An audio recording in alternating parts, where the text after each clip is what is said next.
Like father, like daughter. Ayaw rin humarap ni Duterte sa ICC. Di ba? Ayaw humarap ng daughter.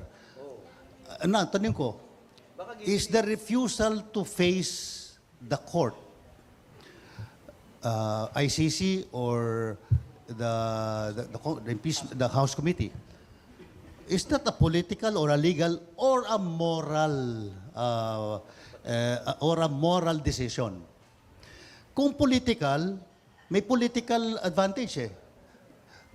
Yung mga pro-Duterte nandoon, nagrarally kung ano-ano sasabihin. Kasi kawawa si Digong.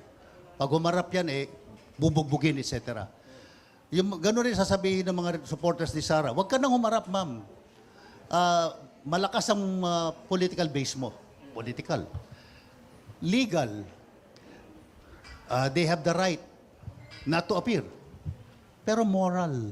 Kung you are not guilty, face the music and sit there until proven that you are guilty or not guilty. If I may respond very quickly, yung line na kung walang tinatago but ayaw humarap is the biggest BS that has ever been peddled, Marami pong reasons. Even the Supreme Court has recognized in a number of cases na flight is not necessarily an indication of guilt. Maraming kaso yan. I can give that to you. Just not right now, but you can Google it up. Okay. Now, yung sinasabi ni ni Reverend Robert Reyes, na moral, alam nyo po, kaya tayo secular country. Our rules are an amalgamation of legal, political, and moral. Kasi kung puro moral na lamang, para tayong mga Muslim countries na Sharia, magnakaw ka, putulin yung kamay mo, di ba? Manilip ka, dukwatin yung mata mo, bulagin ka, di ba? Gano'n na lang tayo. Hindi pwedeng puro moral. In the same way, hindi puro legal, hindi pwedeng puro political.